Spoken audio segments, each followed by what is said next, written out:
además diseños de redes cloacales, así como sistemas de tratamiento de efluentes líquidos industriales, diseño y optimización de redes de monitoreo, como en aire, agua y suelos. Además, realiza estudios de impacto ambiental. El señor don Alejandro Falcó es fundador y presidente de la Fundación Enlaces para el Desarrollo Sustentable. Es autor del documental Problemática Ambiental ¿Qué puedo hacer yo? Y director de varios documentales de educación ambiental. Además, posee gran cantidad de autorías en libros y revistas internacionales, así como publicaciones en la web, y ha participado en gran cantidad de proyectos educativos.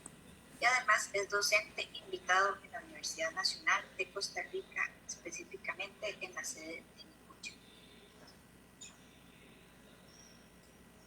Bienvenidos y muchas gracias a todos. Los dejo en compañía del doctor ingeniero don Alejandro Falcó.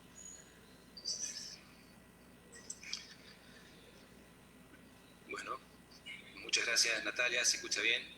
Vamos a compartir ahí, a ver. Sí, sí. A ver ahí estamos. A ver. Ahí me escucha bien, se ve bien. Ahí lo escucho, lo que se ve en la pantalla de los textos, las flores, que se ve como a un lado Texto. La presentación. A ver, ahí está. ¿Qué es lo que se ve, perdón? Entiendo. Tomó toda la pantalla. Ahí se está viendo todo el tiempo las flores. A la derecha se ve pequeño la presentación. A ver, vamos a resolver esto. Ahí está. A ver ahí. Tomó la otra pantalla. Perdón. Pero así nada más ahí. Falta ponerlo toda la pantalla completa. A ver. Un segundito antes del saludo, así ya arranco directamente, ¿sí? A ver. Está compartiendo pantalla. Deja de compartir mi pantalla. Hay que agarrar esta. Ahí está. A ver ahí. ¿Ahí agarro bien? Ahora sí, sí. Ahora sí. Bueno, perdón el lapsus. Bueno, buenos días. Saludo a todas y todos. Realmente es un gusto estar participando de esta Semana Ambiental en Punta Arenas. Este año tan particular donde estamos atravesando esta pandemia que nos transformó la vida y bueno, nos permite en todo caso encontrarnos de esta manera para poder hablar de lo que pasa y de cómo podemos influir en lo que va a pasar.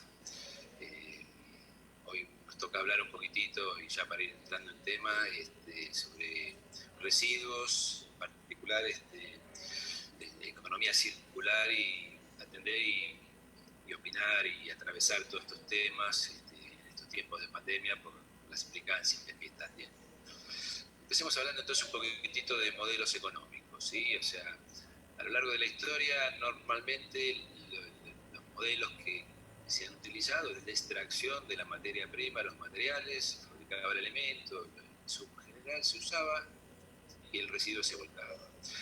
Eran otros tiempos, en la antigüedad todos nuestros productos eran biodegradables, con lo cual cuando se enterraban en general volvían al ambiente y de alguna manera había un ciclo en todo eso. La naturaleza era capaz de ir resolviendo esos temas, esos impactos, y no verse alterada en esos ecosistemas. A mediados del siglo pasado, la irrupción de los plásticos y tantos otros compuestos no biodegradables que ayudaron a que vivamos mejor, pero que generaron este problema de qué hacemos con ellos después, empezó a generar un problema. Si a esto le sumamos el aumento exponencial de la población, casi te diría que también hay una pandemia de humanos en la Tierra. Las complicaciones, sobre todo en las grandes ciudades, es muy grande, ya que tenemos grandes volúmenes que son dispuestos de manera inadecuada en determinados lugares, y compuestos que no son biodegradables. Y a esto agreguémosle que no solamente somos más, sino que los patrones de consumo han cambiado mucho. Es más el impacto por el aumento de nuestros hábitos de consumo que por el aumento de la cantidad de gente que somos, para que se den una idea. Bueno, esto evidentemente interrumpió el ciclo natural, el hecho de los compuestos no biodegradables y demás, con lo cual empieza a haber importantes impactos de todo tipo con relación a los residuos e incluso muchas enfermedades que han surgido a partir de estas acumulaciones y de estos focos infecciosos generales. Bueno, a partir de ahí aparece la idea, ya cuando empieza a visualizarse estos problemas, la economía del reciclaje, que bueno, lo que busca es generar conciencia y cuidado del ambiente. Se lo toma como una solución al problema, pero lo que se hace es seleccionar algunos materiales y se le trata de dar vida, digamos, pero no hay una intención de cambiar la forma de producir. De hecho, hoy la industria sigue en su mayoría produciendo un concepto de economía lineal. Acá es imposible, no se logra el ciclo y la predación, digamos, se mantiene, a lo mucho se atrasan algunos tiempos con el reciclado. No estoy diciendo que esté mal el reciclado de ninguna manera, pero desafortunadamente se confunde esto con un rescate de residuos, más que un cambio de filosofía, de concepto. Y también existe una confusión en que reciclar tiene que ver con la economía circular. Y hablemos entonces de la economía circular. La economía circular en realidad utiliza todas las posibilidades que mejoren la eficiencia del uso de los recursos. Entonces, hasta ahora es el mejor desarrollo, la mejor propuesta de desarrollo y economía que tenemos para solucionar los problemas que estamos generando con la forma en que producimos, la forma en que obtenemos nuestras materias primas y demás. Se agregan conceptos como reparar, cosas que no estaban en la economía del reciclaje, como pensar que las cosas tienen que durar más tiempo. Muchas de las cosas que vemos que hay que hacer y que toma la economía circular son cosas que en otras épocas se hacían. Cuando se fabricaban, recuerdo autos que duraban muchísimos años, acá el Ford era un clásico, y muchas cosas que se hicieron para que duren mucho y están ahí, y de hecho son legados familiares muchas veces. En los modelos actuales de producción y con la tendencia y la búsqueda de que nos transformemos todos en consumidores, la idea es que la idea de concepto, el diseño, pretende que la duración sea poca como para tener que estar comprando de nuevo sin pensar en el impacto que se generaba con las economías lineales de vuelta, ¿no es cierto? Entonces, bueno, esta es un poquito la bondad, digamos, de la economía circular, que vamos así a ampliar un poquitito, digamos, ¿no? Existe una idea de que puede resultar muy cara. Realmente establecer el sistema es muy caro, pero una vez puesto en marcha se ahorran muchos costos y recursos porque hay que traer muchas menos materias primas, pero además se generan muchos menos impactos cuya resolución tienen costos. Y ahí aparece la falacia el error de los sistemas vigentes que están basados en economías lineales, y es que no se hacen cargo de estos costos. Me estoy adelantando, ahora lo vamos a mencionar. Bueno, entonces, haciendo un pequeño resumencito de la economía lineal, podemos decir que alcanzó sus límites. Esto lo podemos asegurar porque ya hay indicadores que ratifican esto, aunque todavía se sigue usando mucho en la industria, ¿no? Este sistema depende mucho más de las materias primas y es muy ineficiente y genera el agotamiento de recursos naturales. Por eso decimos que alcanzó sus límites. Fíjense que con estos conceptos el producto final representa apenas el 5% de los recursos que fueron utilizados en la etapa de extracción, producción, distribución y comercialización.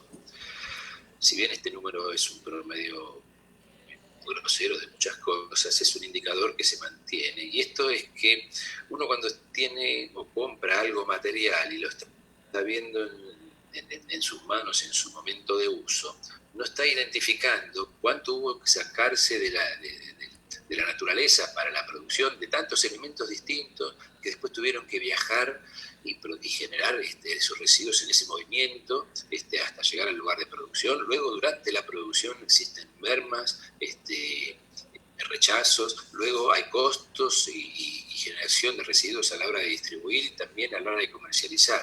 Entonces, cuando uno analiza todo lo que lo que está detrás de lo que estamos comprando y que nadie está pagando, nos damos cuenta cómo tenemos una acumulación de impactos ambientales que no encuentran un responsable que se haga cargo de esto. Por eso estoy diciendo que este modelo encontró sus límites. Estará en nosotros tomar las decisiones para hacer los cambios a nuevos modelos, como el que se está proponiendo de economía circular. Demos una idea de que por cada kilo de residuo que generamos nosotros en una etapa de consumo, se generaron 3 kilos de residuos en la etapa de extracción, producción, distribución y comercialización.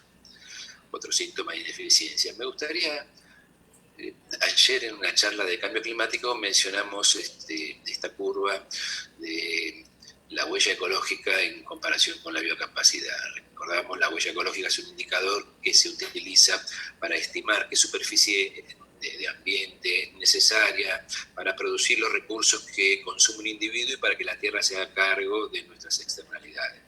Y por otro lado, la biocapacidad representa una estimación de la capacidad de los ecosistemas en hacerse cargo de nuestras externalidades y de producir la materia prima que nosotros necesitamos, ¿sí? Bueno, cuando lo graficamos, de arranque entenderíamos que la huella no podía estar superando la biocapacidad porque tenemos un solo planeta. Pues no es así, porque esto son promedios y resulta que hay lugares que están muy explotados. Hoy, bueno, al 2016 la huella ecológica excedió a la biocapacidad en un 68%. ¿Esto qué significa? Significa que en 2016 la demanda de recursos que toda la humanidad tuvo para con el planeta llegó a requerir 1,7 años para producirlos. O sea, lo que consumimos en un año y pedirle al ambiente que se haga cargo de nuestras externalidades de un año, al ambiente le lleva 1,7 años producirlo. Esto es, a ojos luz, claramente insustentable. Este es el límite que estamos diciendo que no encontramos. Si seguimos en esta tendencia, vamos a estar 2 planetas para el 2030 y 3 planetas para el 2050. Y no hay 2 planetas, no hay 1,7 planetas, decíamos ayer también. Bueno, sigamos. Es más generadora de residuos, es más contaminante la economía lineal también, en todas sus etapas, como mencionamos antes. Consume más energía, genera más gases de efecto invernadero, como hablábamos ayer, desconoce costos ambientales indirectos que son los que mencionaba anteriormente. Y por eso, cuando se la compara con la economía circular, hay que tener en cuenta que la economía circular se hace cargo de estos costos al evitarlos también. Bueno, la economía circular propone un modelo de sociedad como intersección de aspectos ambientales, económicos y sociales. Requiere de la participación de todos.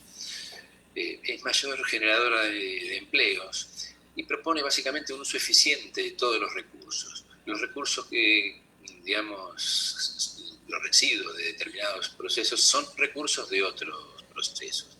Y a la hora ya del diseño de cualquier producto en un esquema de economía circular, a la hora de diseñarlo ya estamos pensando qué va a pasar con lo que quede de este producto cuando se convierta en un residuo, cómo se deconstruye, cómo se reinserta en la economía. Vamos a hablar de los principios de la economía circular. Son 7. La concepción socioecológica de este sistema considera los impactos medioambientales a lo largo del ciclo de vida de un producto y los integra desde el diseño, como le explicaba antes. La ecología industrial y territorial propone un modo de organización industrial caracterizado por una gestión optimizada de los stocks y de los flujos de materiales, de energía y servicios. Una economía de la funcionalidad, privilegiar el uso frente a la posesión, el acceso frente a la adquisición, la venta de servicios frente al bien. Es importante, o es igual de importante, tener acceso al uso de algo que ser dueño de algo. En realidad, este concepto de ser dueños de algo, si nos paramos un segundito, es algo gracioso de nuestra visión, nuestra cosmovisión, ¿no? Porque nos hacemos dueños de cosas que duran años, miles de años, y nosotros tenemos un tiempo de vida como mucho de 100 años, y somos los dueños de... Esa es una mirada que tenemos, que es una foto interesante de el conflicto que tiene nuestra cosmovisión y nuestra visión sobre nosotros mismos, ¿cierto? Bueno, volviendo a la economía circular, siempre propone un segundo uso, propone reintroducir en el circuito económico aquellos productos que ya no se corresponden con las necesidades iniciales, para que lo usen otras personas.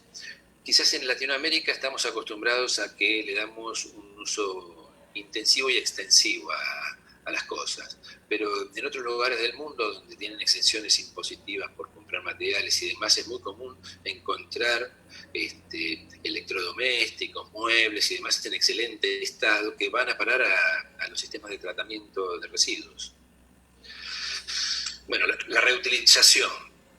Reutilizar ciertos residuos o ciertas partes de los mismos que todavía no pueden funcionar para la elaboración de nuevos productos. Antes esto estarían las 3 R también. Reparación. Reparar algo deja de funcionar y no automáticamente pensar en cambiarlo, sino encontrar una segunda vida. Y esto puede ser que lo haga uno mismo o que existan mecanismos para que esto pase. El tema es el funcionamiento como sistema. No necesariamente uno tiene que estar actuando en todas las etapas, pero sí las debe conocer y debe tener bien claro qué es lo que uno debe hacer para que esa etapa funcione con el residuo que uno generó. Y bueno, lo que no puede ser aprovechado de ninguna otra manera es generar una termovalorización. La economía circular asume en la teoría la generación de residuos cero en su final, cosa que es imposible porque no existe ningún proceso 100% efectivo, con lo cual incluso de la termovalorización hay que hacerse cargo del coque, una ceniza, ¿no es cierto? Que estos sí deben ser dispuestos en la mejor tecnología que el hombre hasta ahora ha desarrollado para disponer finalmente un residuo que son los rellenos sanitarios. Bien. Se agrega entonces, podemos hablar esta evolución de los sistemas de 3R y demás y hablan el concepto de multi-R. Y entonces resumimos en repensar, rediseñar, refabricar, reparar, redistribuir, reducir la extracción, reducir la generación, o sea, ser eficientes, reutilizar, reciclar, recuperar energía. Y ahora en tiempos de pandemia yo le agregaría la R de la resiliencia. La resiliencia, que es esa capacidad que debemos tener, que tenemos, en convertir un momento de adversidad en una oportunidad para estar mejor que antes de este momento. Yo creo que la economía circular dejó de ser una alternativa y presentarla como que bueno esto, que es mejor que lo que ya venimos haciendo, y entender que es una necesidad. Que contribuye además la economía circular mucho a aumentar nuestra resiliencia en tiempos de incertidumbre actuales y futuros. Ayer hablamos de las consecuencias del cambio climático y de que esta pandemia es una señal que estamos teniendo y que debemos saber escuchar y debemos saber incluir en nuestras decisiones este tipo de cosas.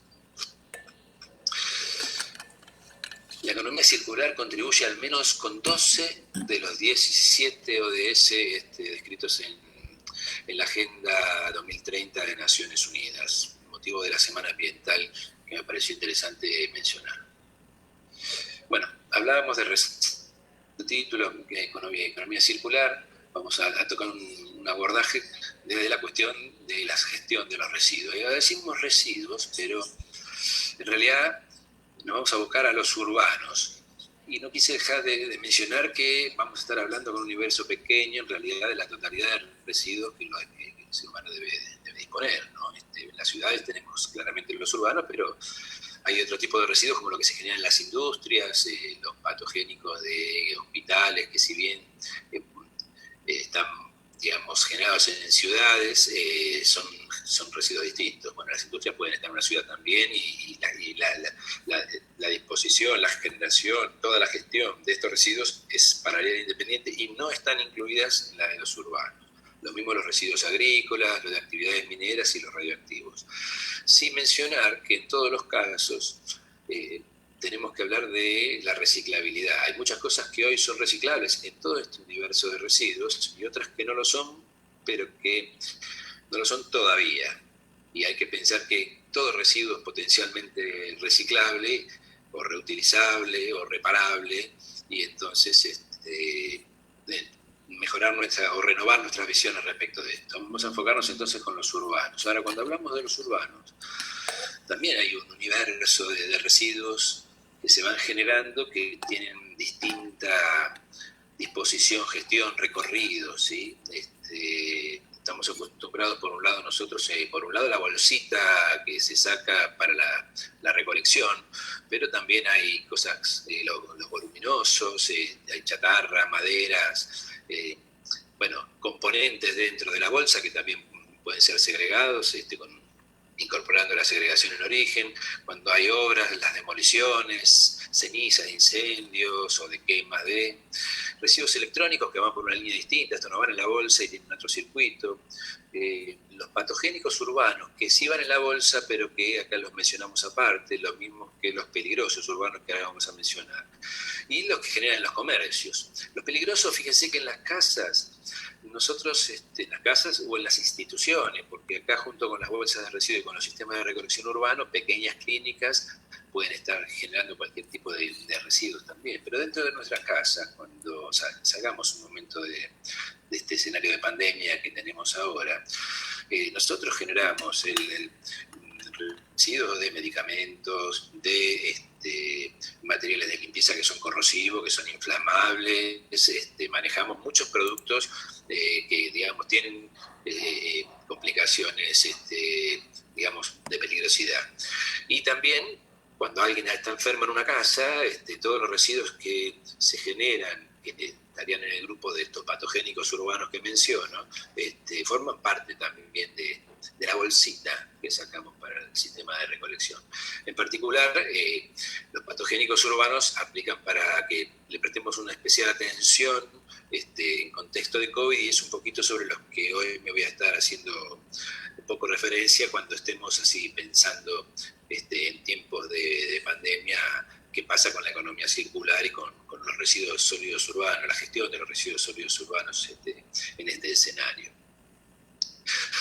Habremos visto muchas veces esta pirámide, que esta pirámide es la que jerarquiza las decisiones que se toman qué hacer con el residuo. Normalmente estamos acostumbrados a ver el triángulo de la izquierda y, digamos, lo que propone la economía circular es justamente invertir esta jerarquía y darle mucha más importancia a las primeras etapas y no tanto a las últimas. Entonces, mucho en prevención, mucho en reutilización, reciclado, reparación.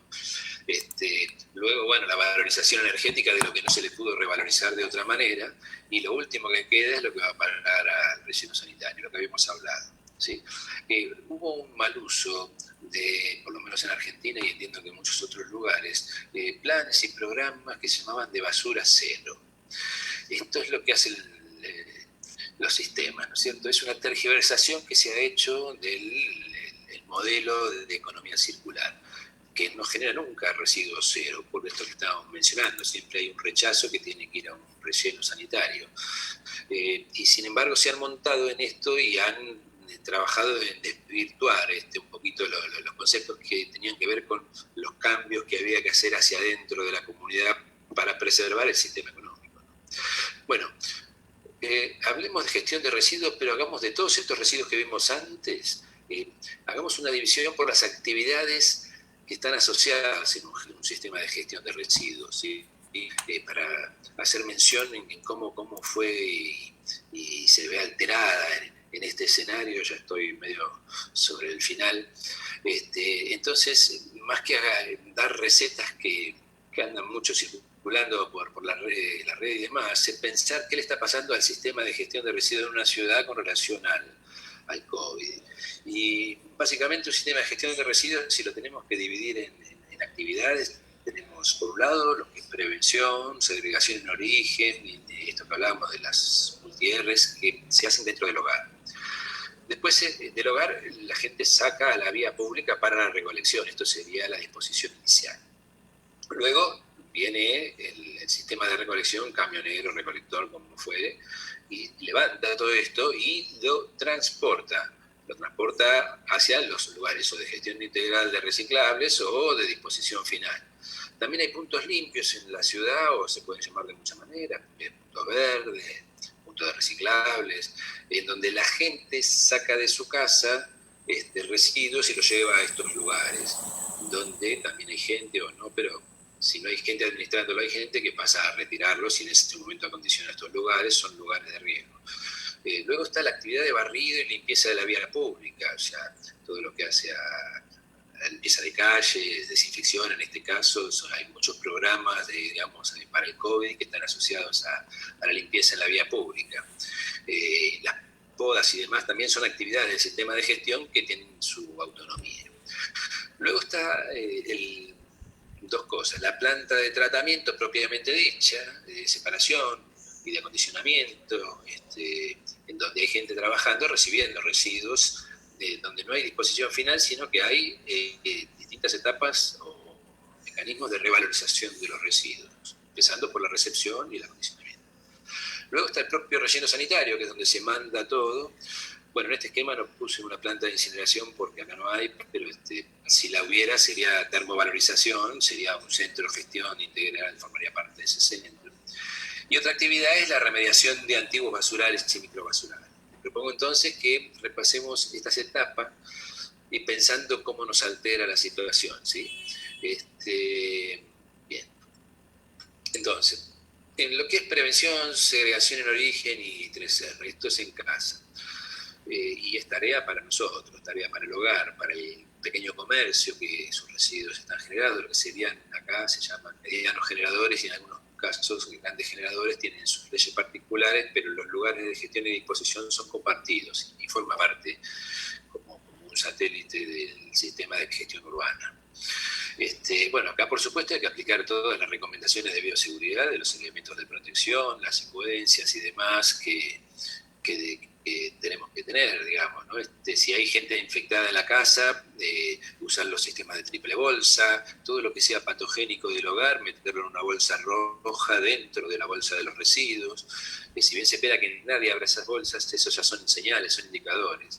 Surgen en las casas nuevos tipos de residuos, que son justamente los barbijos, los guantes, los elementos de protección personal. Uno puede no estar infectado, pero anduvo por la vía pública, en contacto con alguien infectado, y si hizo todo bien, uno no se enfermó, pero no significa que los elementos de protección personal, como el tapabocas, el barbijo, no contengan virus de COVID. Con lo cual esa bolsa es una bolsa... Perdón. Es algo de riesgo. Por otro lado, estamos mucho tiempo en casa y también es importante y oportuno ocuparnos más de evitar los derroches, comprar lo necesario, consumir y preservar lo que tenemos para no tener que tirar. Volver esto es muy importante, a realizar compost en el hogar. Esto no solo me reduce a mí el 50% de los residuos que se generan, evita que, digamos, la bolsa que yo estoy dando a disposición inicial para que sea recogida tenga elementos que se pudran, elementos que llamen ratas, roedores, perros, que abran las bolsas y esparzan todo el contenido por la calle. Además, estos líquidos lixiviados que se forman también vehiculizan, digamos, todos los contaminantes que pueden surgir, incluso los biológicos. Y por otro lado, hacer compost en el hogar, que es lo que se hizo siempre, lo que hacían nuestros abuelos, no tantas generaciones para atrás. Tiene que ver con armar un circuito dentro de la casa de las cosas que nosotros generamos. Hay digamos, muchas ventajas adicionales, no solamente la reducción a la mitad de la cantidad de residuos, de la eliminación de la urgencia de tener que sacarse de encima los residuos, ya que no hay nada que se pudra. Entonces yo puedo la bolsa ponerla en disposición inicial una vez por semana, o segregar en origen, que es un buen momento también, el momento de pandemia, para estar en la casa, para aprender hábitos de separación en origen, de segregación, no ahora, pero el día de mañana, cuando se pueda, estar llevando el cartón, los plásticos segregados, los vidrios, todo lo que hemos logrado separar en la casa, a los lugares, a los puntos limpios que nuestra comunidad, que nuestros gobiernos locales establecen, o cooperativas, o quien esté trabajando, establecen para esto. Y dar, sí, especial atención a a los patogénicos del hogar, como dije antes. En algunos lugares se están prohibiendo sacar algún tipo de residuos y sí hay que tratar de minimizar lo que se saque a la calle, ¿sí? No es tiempo de hacer grandes limpiezas y sacar lavarropas y heladeras y cosas viejas que tenemos en el fondo porque estamos en la casa, porque complica el sistema de gestión. Bueno, ya puesto en la vía pública, que también es tarea del generador, cómo hacer esa presentación, en lo que se refiere acá, el dónde ponerlo, qué día ponerlo, de qué condiciones hacerlo. Ya si hicimos el compost en el hogar, es mucho menos lo que hay que disponer y demás. Acá también, por supuesto, uno debe, cuando sale a la vía pública, tomar todas las precauciones que nos están enseñando de bioseguridad. Los mismos recolectores después van a tener que hacer lo mismo. Hay que respetar todas las recomendaciones de los gobiernos locales en términos de dónde poner estas cosas y cómo hacerlo. Luego, bueno, aparece el recolector, que ya decía, en muchos lugares los puntos limpios son lugares donde la gente misma puede llevar el residuo. A veces en algunos lugares hay circuitos de una vez por semana que se llevan determinado residuo reciclable, en fin. Esto tiene una participación mixta. En todos los casos acá deben respetarse las reglas de bioseguridad establecidas por el gobierno local. ¿Sí? En cuanto a los barridos y limpieza de la vía pública, ya estoy llegando al final, hay que evitar, como decía, sacar voluminosos. No es tiempo ahora de darle más trabajo al que tiene la complejidad de acción por el riesgo que está generando administrar y trabajar con el COVID, de evitar las podas también, en lo posible. Tiene que haber mucha capacitación de la gente que esté en la vía pública, tanto los recolectores como los que hacen barrido y limpieza de las calles, y evitar el cirujeo que tenga que ver con abrir las bolsas. Esto nunca estuvo bien, digamos, como concepto. Hay que dignificar esa tarea y a esa persona hay que darle el trabajo de hacer eso que quiere hacer en los lugares establecidos para esto y de la manera adecuada. Pero en este momento el riesgo es muy grande de gente abriendo las bolsas y esto está terminantemente desaconsejado y prohibido y hay que evitar que esto suceda sacando las bolsas en el horario que corresponde, en fin, mucha capacitación. Bueno, en los propios centros de tratamiento y de separación, que es un lugar de alto riesgo, tenemos gente que no está acostumbrada a trabajar con estos riesgos. Es una población normalmente de gente de todo el mundo que no poseen estudios y no están formados para tener un manejo acorde a los estándares de bioseguridad que se tienen, con lo cual es importante no solamente tener muy buenos protocolos, sino dar capacitación continua y tratar de reforzar con la presencia de algún supervisor que esté prestando atención cómo está trabajando la gente para resaltarle guantes, barbijo, el EPP, las distancias. Todo eso es necesario agregar en lo posible un ojo que digamos, controle que esto se mantenga, porque esa gente vuelve a la casa y hace una multiplicación. Las cosas que se separan en general hay que estar esperando un tiempo. Ya saben, por el tiempo de vida del COVID en las distintas superficies. Esto hay que dejar en lo posible más de una semana, en fin.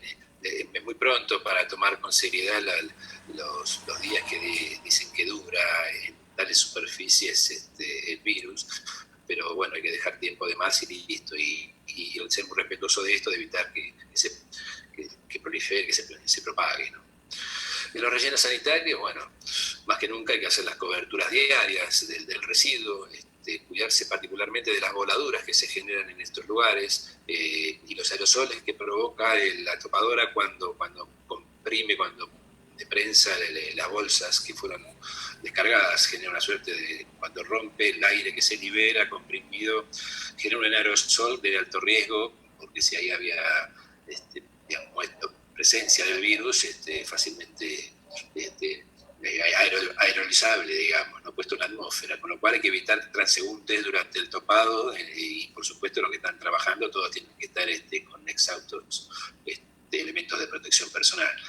Y como siempre, y en todos estos casos, aplicar todos los protocolos que están establecidos de bioseguridad. Y en cuanto a la remediación de antiguos basurales, en estos tiempos es aconsejable suspender estas tareas, por lo mismo que no hay que estar sacando voluminosos y demás, no es momento de hacer esto. Las ciudades que estén hoy disponiendo en grandes basurales, que no tengan rellenos sanitarios ni sistema de gestión, tienen una complejidad particular.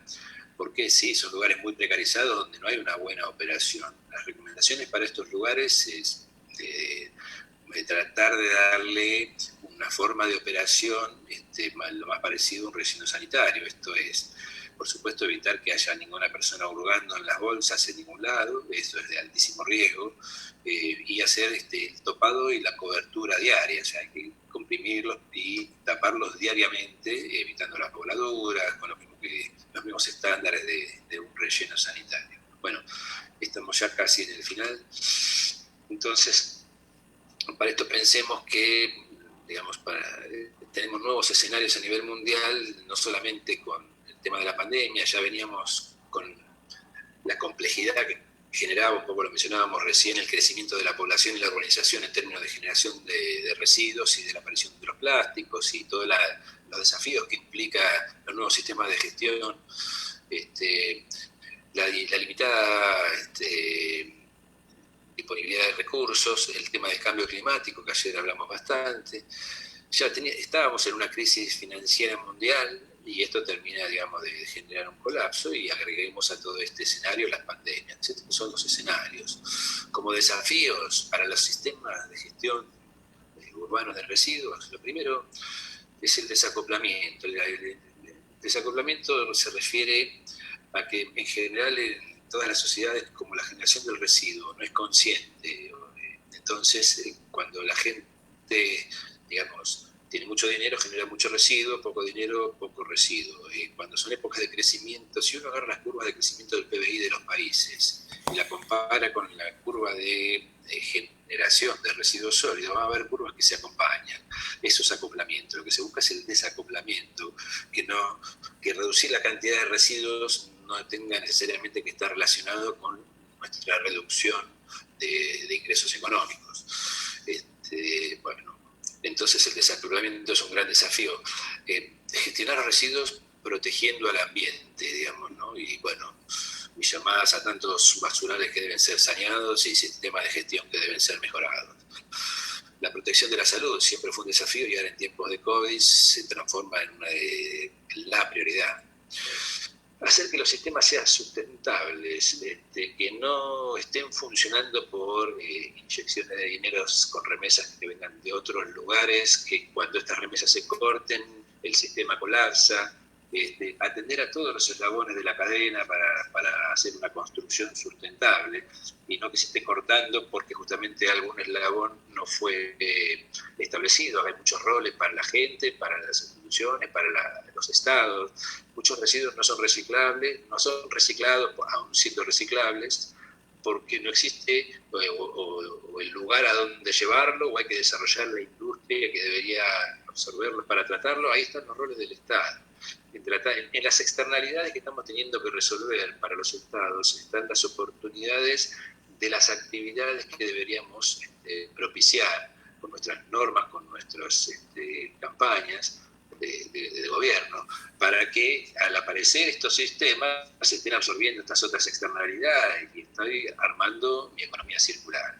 Justamente es ir viendo la parte de atrás de la cadena para volver a construir. Y ahí hay muchos roles, digamos, ¿no? Bueno, no dan los tiempos para entrar en demasiado detalle al respecto. Y bueno, de esto estamos hablando, la gestión de los recursos en un planeta que está siendo muy sobreexplotado, muchos ecosistemas están al borde de colapsar, sistemas que al borde de colapsar dejarán de brindarnos servicios y recursos, y vamos a sufrirlo fuertemente. Bueno, yo creo que acá cerramos la charla armada y nos quedamos un rato y tiene mi correo electrónico para quien quiera hacer alguna consulta o contacto en particular y estoy para las preguntas. Natalia, ¿estás ahí? Oye, sí. Te miro en la pantalla. Perfecto.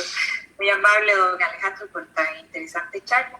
Les recordamos a todos que tenemos habilitado el chat, que por ahí pueden hacer sus consultas al doctor ingeniero Alejandro Falcón, por si desean hacer alguna consulta para ser atendido.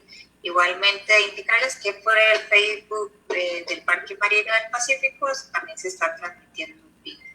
Entonces, también por ahí pueden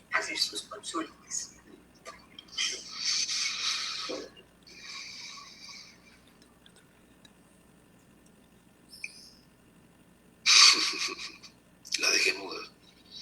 Y los dejó impactados a todos. En general, excelente charla. Nos preguntan, ¿qué mecanismo podría emplearse para fomentar la implementación real y pronta de la economía circular a nivel industrial? Incentivos, legislación, etcétera. Bueno, justamente todo eso. Hay que hacer andar una rueda, una máquina, y seguir sacándole las cosas que la traban, primero dándole forma. Las industrias que tenemos en funcionamiento, para transformarlas en circulares, hay que estar pensando que ellos son un eslabón que está recibiendo cosas que vienen de atrás del sistema y que generan cosas para lo que sigue del sistema. Entonces, uno analiza todo un estudio complejo, ¿no? Analizar las materias primas, ¿son renovables o no son renovables? Si no son renovables, ¿pueden convertirse en renovables? Bien. Ahí aparecería el biodiesel, por ejemplo, como un combustible, como un desarrollo posible, aunque después aparece el problema que el biodiesel compite con el uso del suelo para alimentarse. Bueno, y siendo tanto, eso es un problema, entonces hay que continuar con el desarrollo. Pero lo tomo como ejemplo de tantas cosas. Eso mirando hacia atrás, hacia adelante, y hacia atrás, cada actividad debe estar viendo qué tipo de residuos genera, primero que todo, aplicándole todo el sistema. ¿Cómo hago para minimizarlos? Volverse más eficiente, mejorar las máquinas con las que se trabajan, o comprar máquinas nuevas y hacer que haya menos desperdicio de residuos y se aproveche mucho mejor la materia prima. ¿Cuánto de lo que rechaza puede, a partir de alguna modificación, volverse a meter en el sistema de funcionamiento de la propia planta o insumo de otra planta? A veces los rechazos del borde de una máquina de papel puede quedar, o de empaquetado, puede quedar bien para una fábrica de papel, y así con tantos ejemplos de mermas industriales. Eso se usa bastante en la industria, ha avanzado bastante.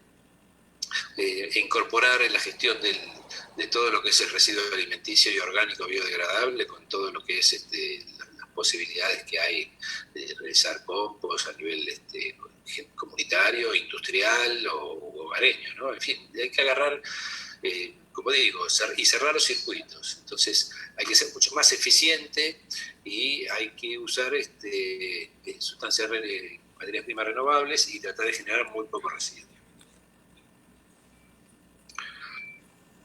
Se podría ver. Claro.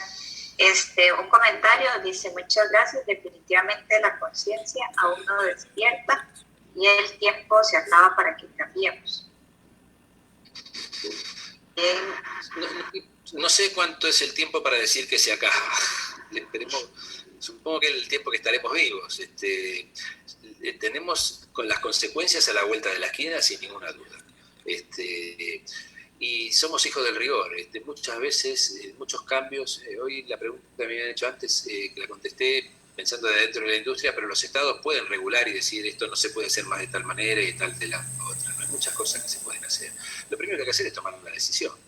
Y eso es lo que estamos tardando en hacer. No se generan los cambios porque ni los gobiernos, ni las comunidades, ni las personas quieren perder, digamos, algunas cosas que tomamos como ventajas en este modelo de vida insustentable que tenemos. Con la falacia de que no se puede hacer de otra manera, se puede ser sustentable sin ser contaminante y vivir el glamour de la vida, digamos, ¿no? Bueno, sí se puede. Muchas gracias.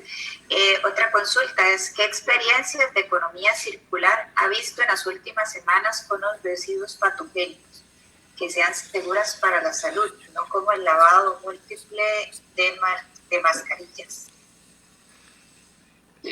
Ciertamente la economía circular es una víctima no mortal, pero digamos una gran víctima que deja la pandemia, porque justamente se mete en el medio del circuito, porque devolver algo para ser reutilizado corre el riesgo de que venga contaminado. Con lo cual se están viendo incluso detenidas muchas experiencias de economía circular. Sí puedo decir, por ejemplo, de reconversión de industrias, por ejemplo, textiles, que se dedicaban a muchas a determinado tipo tipo de cosas y se pusieron a fabricar mascarillas sin necesidades. No es tanto circular, sino adaptación, pero la adaptación forma parte del concepto. Y el tema es hacerlo con eficiencia y digamos, minimizando los recursos y con una mirada también desde lo social, digamos, entendiendo las tres dimensiones, social, económica y ambiental. Pero el COVID vino a darle un golpe fuerte a todo intento de transformar nuestra economía lineal en economía circular. En Europa se ve la merma y había proyectos importantes que deberían estar cumpliendo. En Europa ya hay leyes que promueven esto de la Unión Europea y que están siendo retrasadas por todo esto del COVID. Sí. Que consultan también si conoce o ha habido experiencias exitosas en esta gestión integral de residuos, sobre todo para lo que es, digamos, cambios en la conducta de las personas para que se integren justamente en el compostaje o en la clasificación de residuos, etcétera, que haya sido tal vez exitoso en Argentina o algún caso en específico que conozca. Sí, hay muchos casos, por suerte, muchos casos exitosos. Deberíamos separar en tres grupos, digamos. Una comunidad de menos de 10.000 habitantes, 5.000 habitantes es una historia. Comunidades de hasta 50, 60.000 habitantes es otra cosa, y después ya más de 300, 500.000 habitantes, que son grandes ciudades, es otra. Las grandes ciudades en Latinoamérica están teniendo serios problemas. En general es todo sistema lineal y todo se manda a disposición final con un ratio de separación que no supera nunca el 15%. Aparte es una separación tomada de la recuperación de lo que se saca, de revisar las bolsas en los lugares, con lo cual, digamos, la reciclabilidad es muy baja porque hay que limpiar y eso baja los costos, en fin. Pero hay lugares, Japón, Europa, muchos lugares de Estados Unidos que tienen muchas experiencias exitosas en grandes ciudades a fuerza de meter mucha tecnología, mucho dinero y de cobrar impuestos y tasas altas al que genera residuos en función. O sea, ahí aplican la regla del látigo. Después, a mediana escala, puedo mencionar, por ejemplo, el caso de la municipalidad de Rafaela, en la provincia de Santa Fe.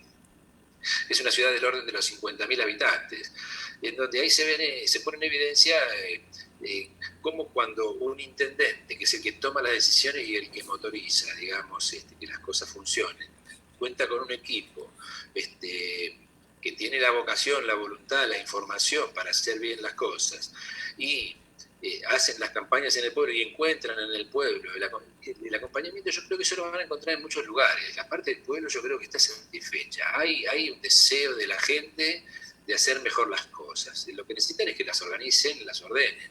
Entonces acá sí hay una deuda pendiente de gobiernos locales de tomar el guante. Entonces los casos exitosos como el que puedo mencionar de Rafaela, y varios más, por supuesto, pero si por googlear y buscar un ejemplo, ahí tienen muy buena información. En todo caso, en mi correo me escriben y les doy más información de otros casos, ¿no? Y ahí tienen para tomar como ejemplo normativas que se aplican en estos lugares, metodologías que aplican para la separación en origen, para la educación ambiental, para los tratamientos, las disposiciones finales, en fin, todo eso es un trabajo que empieza por tomar la decisión de hacerlo, y eso es potestad de los gobiernos locales. Ahí está el talón de Aquiles en este momento, según mi visión. Gracias. Una pregunta que también nos hacen es, cada año, el Día Mundial del Sobregiro es aún más temprano. Por ejemplo, en el 2019 fue el 29 de julio. Dado esto, ¿cuál panorama nos espera? Tal vez ahí también hacer la aclaración, ¿verdad? Que el Día Mundial del Sobregiro, entiendo que es el momento en el que el planeta consume sus recursos anuales. Y por ejemplo, en el 2018 fue en agosto y en el 2019 fue en julio. Entonces cada vez va siendo más temprano. Bueno, exacto. Eso, hablar del día, no le decía, por el sobregiro no lo tenía conocido, pero claramente, entiendo claramente lo que me está diciendo. Es lo mismo que la gráfica que mostré, pero expresada de otra manera. Porque ahí se estaba hablando y hablamos de que en el 2016, que es la última estadística que tenía yo para referenciar seria, hablaba de que necesitaba 1,7 planetas para producir, pero 1,7 años para producir lo que se produce en un año. Si damos vuelta a la expresión, me queda, digamos, en qué parte del año consumimos todo lo que en ese producimos, ya consumimos lo que en un año se produce. Dimos vuelta a una fracción, pero es lo mismo que vimos en la gráfica, y que sí pone en evidencia que cuando este día se va haciendo más cercano, antes terminamos de consumir todos los recursos que vamos a generar durante todo el año. Porque después de ese día hay que seguir trabajando para lo que ya se consumió. Y además se genera una acumulación, porque todo esto son teorizaciones, digamos, ¿no? O sea, son formas o indicadores que se utilizan para tratar de sensibilizar y mostrar. Pero al lado de esos indicadores hay verdaderos lugares colapsados, hay ríos digamos, muy contaminados, lagos que han desaparecido, digamos, de hielos, en fin, todas las consecuencias ambientales que estamos viendo y que va a seguir habiendo. La propia pandemia es una consecuencia, como hablamos ayer, del cambio climático, que tiene que ver con lo mismo.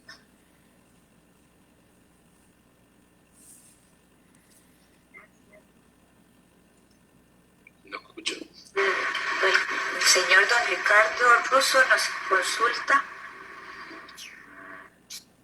¿cuándo presenta los desafíos de la gestión integral de residuos sólidos? Y que si podría ampliar el componente de desacoplamiento. Sí, bien, a ver, vamos a ir. Bueno, acá hablamos de los desafíos de la gestión de residuos. El tema del desacoplamiento es interesante porque, digamos, tiene que ver con nuestra cultura. O sea, acá lo que está queriendo decir este concepto es que la generación de residuos que generamos como comunidad está acoplada a nuestras modalidades de consumo. Significa esto, lo que también se interpreta es que, digamos, no hay un manejo consciente del residuo con la tendencia de tratar de minimizarlo y demás. Esta acción desacoplaría, digamos, ¿no? La gente consume y no está pensando mucho en qué genera, sencillamente cuando no lo quiere lo tira. Entonces, lo que tira está muy relacionado a lo que consume. Eso es un acoplamiento que, para romperlo, lo que hay que hacer es tomar conciencia y actuar. Luego de tomar conciencia y luego de esto y de estar actuando, enseñarle al lado que haga lo mismo, porque esto funciona cuando lo hacemos todos. Y en eso hay que ponerse tanto individualmente como comunidad. Cuando la gente empieza a entender y a visualizar que el cambio va a suceder cuando cada uno lo estemos haciendo, y esto es una responsabilidad de todo, tanto del dirigente como del individuo, de acatar o de enseñar, de empezar en las casas o en las instituciones en donde se esté generando el residuo, de que una vez que tratar de generar lo menos posible, mejorando el proceso de generación, y luego tratando de gestionar mejor lo que queda, reusando, reparando, reutilizando, aplicando una economía circular a lo que va quedando, al concepto. La economía circular ya genera desacoplamiento per se. El tema es implementarla, por eso hablamos de desacoplamiento. Hubiera contestado mucho más corto la pregunta, diciendo aplicando un método de economía circular. Ahí nos desacoplamos. Muy amable, don Alejandro. Porque ya hemos atendido las preguntas y ya también estamos con el tiempo. Justamente, más bien, primero con el comentario que indica Priscila Blanco, que la decisión, hay que tomar decisión y actuar, ¿no es cierto? Y todo empieza en cada uno de nosotros. Sí. Justamente yo creo uno de los mensajes principales que tenemos en esta charla tan interesante. Muchísimas gracias al doctor ingeniero Alejandro Falcón por el desarrollo de tan interesante y adecuado tema, justamente para este día, donde estamos hablando sobre el tema de residuos y sus gestiones. De parte de la comisión organizadora, les tenemos un profundo agradecimiento a don Alejandro, así como a todas las personas que se nos unieron en este chat y a todas las instancias que colaboraron para el desarrollo de esta actividad. Si gusta, don Alejandro, nada más les recuerdo para poder compartirles las pantallas y mostrarles lo que tenemos para hoy. Tenemos unas charlitas más tarde, justamente ahorita a las 10:30, tenemos microplásticos, contaminación invisible.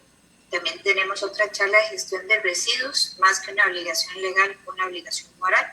También una charla de economía circular, residuos peligrosos, aceites lubricantes, reciclaje y aprovechamiento del aceite usado de cocina, y otra charla más en la noche sobre movimientos ambientales y participación ciudadana. Así que los invitamos también que sigan el Facebook, el evento Semana Ambiental Punta Arenas 2020, así como el Facebook de las instituciones como Parque Marino del Pacífico, la Red Interinstitucional y Comunal Pro Punta Arenas, para que puedan ir enlazándose a las distintas. Gracias, más bien, don Alejandro. Bueno, yo me despido, un gran abrazo a todas y todos. Y bueno, muy interesante el resto de la charla. Los invito a que sigan viendo todas las actividades que están para la Semana del Ambiente, muy interesante. Un abrazo a todos y a todas, saludos. Chao, Natalia. Vos cerrás. Muchísimas